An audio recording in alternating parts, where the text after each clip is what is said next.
Welcome to No Filter Doctor, where we cut through the health hype and dig into what's real, what works, and what's backed by evidence. I'm Dr. AK. Let's get into it.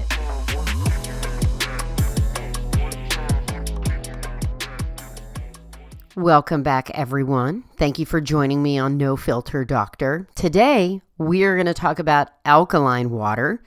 I decided to dive into this topic after I was inspired by an Uber ride. Before we get into the topic, I wanted to explain why I chose the title No Filter Doctor for this podcast. It's basically because I didn't want to operate under any limitations or filters. And you might say, well, yeah, that's obvious, but what do you mean by that? Well, first of all, I didn't want to have to police my language.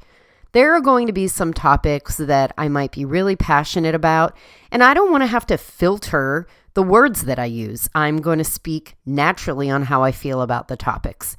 The other thing is I didn't want to be filtered by outside influences.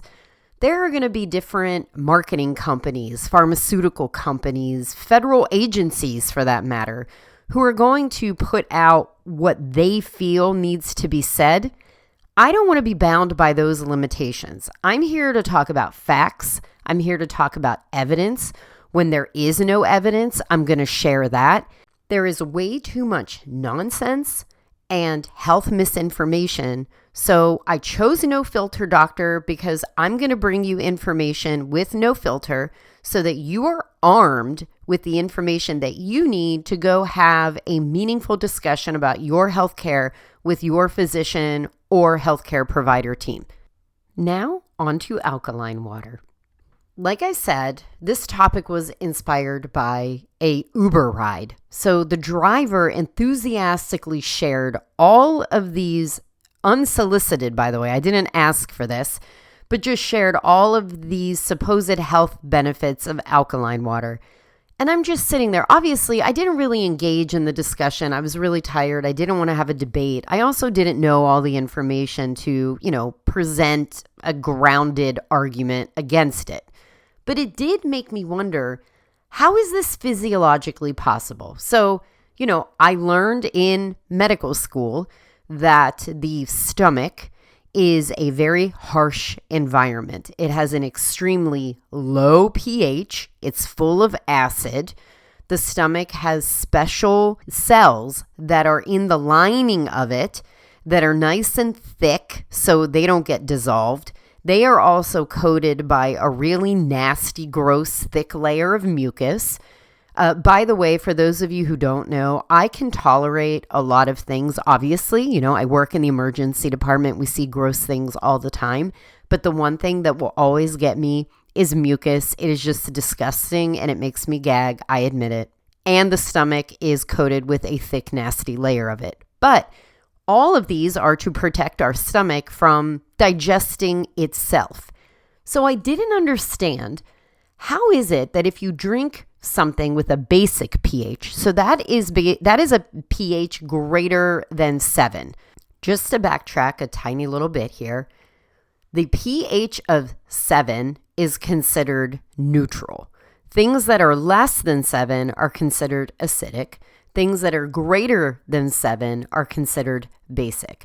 And so alkaline water is a basic water. Its pH is higher than 7. Most commercially sold alkaline waters have a pH between 8 and 9.5. The pH of the stomach is around 3. It can be a little bit higher and it can be a little bit lower, but it's around 3-ish. So very acidic.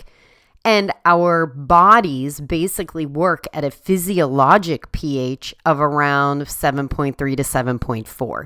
You can be a little bit lower, tiny little bit lower, tiny little bit higher, and still work in a normal physiologic state.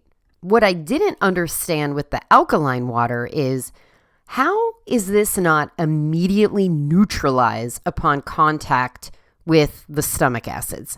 Because acids and bases cancel each other out. So how is it that you drink something, it has a basic pH, it enters this highly acidic stomach acid environment, and then still somehow survives that to provide all of these health benefits? And that is what I thought. sitting in the back of this Uber car on this ride, and I took a little note that I'm going to need to look into this a little bit deeper to see, can this even physiologically be a thing? One of the very first things that I looked into are the origins of alkaline water. The history is actually interesting. It traces back to the mid-20th century, and it started in Russia. Researchers in the 1950s began experimenting with electrolyzed water for agricultural purposes and industrial sanitation purposes. The technology was later adopted and refined in Japan. And then in the 1960s, medical professionals began promoting electrolyzed reduced water for this antioxidant property that it had and for use in gastrointestinal health. And then in 1965, Japan's Ministry of Health and Welfare approved alkaline ionized water devices for improving gastrointestinal symptoms. Then the health claims exploded, and it was introduced into the global wellness market. I mentioned electrolysis a couple times, and this is a process that ionizes the water. Normally, different minerals exist in an inert state. When you ionize them, you apply a charge to them. And these minerals are things like calcium, magnesium, potassium, and that's what helps increase the alkalinity of the water. This can be done naturally. If you flow water over certain rocks, it'll pick up minerals and the process will happen naturally. But there's no way to reach these huge commercial volumes naturally, so that's why electrolysis happens. I will share that the theory behind alkaline water is actually based on sound chemistry. If we start with a basic molecule of water, which is known as H2O, it is 2 hydrogen ions for every 1 oxygen ion. Alkaline water has additional hydrogen ions added to it. So you have H2O, and then you have what's considered H plus ions floating around in the water. Those hydrogen ions are considered antioxidants. In order to really understand antioxidants, we kind of have to have a very brief discussion on free radicals. In the simplest explanation, free radicals are these free oxygen ions floating around in our bodies and causing damage. In prior blogs and on other podcasts, I've talked about ATP before. That's adenosine triphosphate. And this is the energy unit that our body basically uses to survive. Well, creating ATP also creates these free radicals. So the theory is you drink the alkaline water, which is rich in all these hydrogen ions. They then bind up all of the free radicals. They reduce oxidative stress, which is what that is called when you have these free radicals that are made from the production of ATP, and then you're healthy. But what I've found is that there are a few holes in this theory. For one, we don't even know how stable these hydrogen ions are that are in the alkaline water. There have been some studies and some research, and they can't really prove that those hydrogen ions actually continue to remain that way and in that form in water. The other issue is that the body maintains a really, really tight regulation of pH. Like I said, like 7.35 to 7.45 is where homeostasis is maintained in our body. And that homeostasis is not maintained by what we eat or drink. It's actually maintained by the lungs and the kidneys. These are 2 separate systems that closely monitor the pH of our body. The lungs do it by controlling the levels of carbon dioxide that we breathe out, and the kidneys do it by regulating the amount of hydrogen ions we excrete into our urine. The other part of that is this gastric acid in the stomach. So its pH, like I said, we can say it's around 3. This is so acidic. And when you drink anything of any alkalinity, like from water, it is neutralized almost instantly upon arrival to the stomach. And the fact of the matter is, alkaline water does not bypass this reality. You drink it, it gets neutralized. That is the way our body is designed in order to keep us healthy. And you know me better to know that I'm not going to make these claims without some evidence to back it up. So what does the research say? The fact is, there is very little evidence to support the idea that alkaline water does anything other than improve overall hydration. One trial wanted to see what the effects of alkaline water are in terms of acid reflux.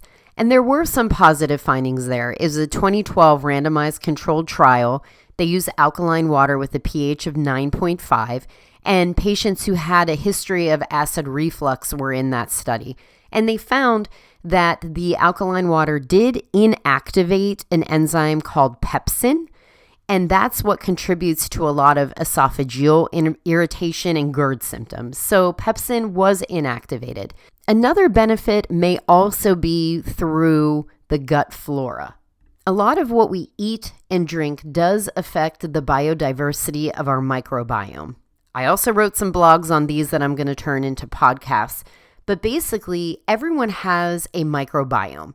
This is a collection of bacteria that just live on our bodies, and the bacteria are in a certain kind of balance with one another. The goal is to have a diverse microbiome. You don't want to have all of one type of bacteria, because if you do, then things get thrown off balance, and then that's when illness happens. And you hear a lot of things about a good microbiome versus a bad microbiome. I mean, this isn't Star Wars. We're not talking about like good and bad here. It's all about having diversity. You want a diverse microbiome so that everything can stay in balance. Alkaline water may contribute to that biodiversity of the microbiome, but it's not 100% known for sure. There have been some studies of alkaline water and sports medicine as well. The question was, does alkaline water have any effect on post-exercise blood pH or lactate clearance? The answer is, we don't know.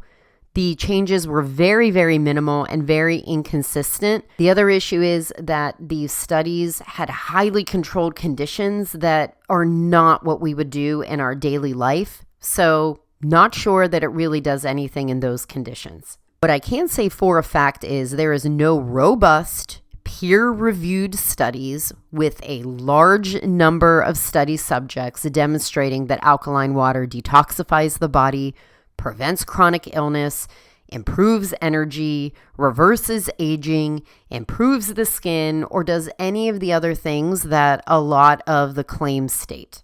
So how did we get to this current state of hype? I will share with you money. Those alkaline water machines that you can buy and have at home will cost you anywhere from about $4,000 to $6,000. The companies making those machines have celebrity endorsements. We also live in this world of modern excess, right? Too much acidity, too much toxins, too little energy. When you take all of these and you add them together, the marketing is ripe for this easy fix, right? There's no downside. Just drink this alkaline water. All of this stuff will be cured. You just have to spend a couple $1,000s and you'll be better. Our lives are busy. We have a lot of things going on. And so why not? Why not drop the cash if you have it for one of these machines when all you have to do is drink this water to feel better? And the truth is, if you have the money and you want to buy the machine and you want to drink the water, go right ahead. There's really no harm in doing it. The one thing that all of the studies in alkaline water found were those people who were drinking alkaline water were just drinking more water.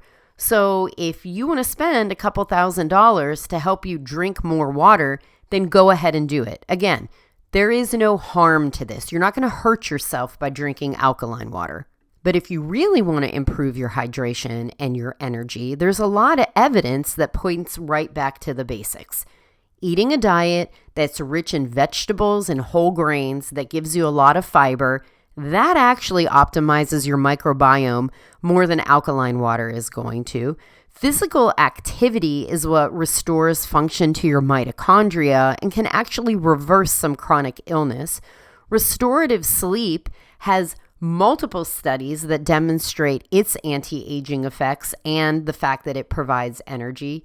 And yeah, just drinking more plain water. I will tell you that if you do have GI symptoms like really bad GERD, maybe this is something you want to explore. I'm not a gastroenterologist, but talking to one if you have this problem may be beneficial. I think it's worth a discussion.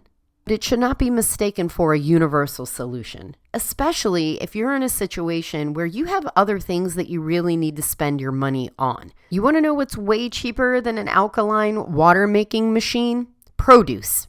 While produce is more expensive than some of the boxed processed foods in the grocery store, it's less expensive than an alkaline water machine, and it has proven health benefits. I had a conversation with someone in the town that I live with about alkaline water, and she swears by it. She says she drinks it and she feels great and she really thinks it's benefiting her. And my response was very simple. Listen, there are no proven studies to say that it's doing anything other than making you drink more water. But there's also no harm in it. So if you have the finances that can support buying this machine, and you really want to drink this water, go right ahead and drink the water. But for everyone else, a healthy hydration strategy is very simple and it is pretty low cost and it will probably provide the same amount of benefit. Thank you so much for joining me this week on No Filter Doctor. What you do need to keep in mind is that while I am a doctor, I'm not your doctor. So anything that we discuss on this podcast is not medical advice, and listening to this podcast does not establish a doctor-patient relationship. The purpose of this podcast is for information purposes only. Any questions or decisions that you want to make about your healthcare should be discussed with your doctor or other healthcare provider. Making healthcare decisions without discussing it first with your doctor or other healthcare provider is done so at your own risk.